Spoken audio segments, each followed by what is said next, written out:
Ayan guys, pagkatapos ng halos 2 kilometro yata yung nilakad nila, nakarating na rin dito sa kanilang pupuntahan na padak. Masyadong hili ito.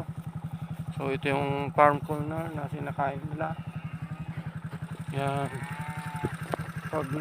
masyadong pag ngayong umaga. Ayan lang ako nakarating dito sa padak na to guys. Masyadong hili. Ayun sila, hindi sila makita dahil talagang mapag. Ayun sila. So yan lang guys, dito na tayo, nakarating na tayo sa padak ng mga cows. Normally sa ibang farm kasi guys, pinapa grazing ito sa ibang farm. Mayroon mga farm kasi dito na yun lang yung ano nila, trabaho din nila, yun, aalaga lang sila ng mga cows.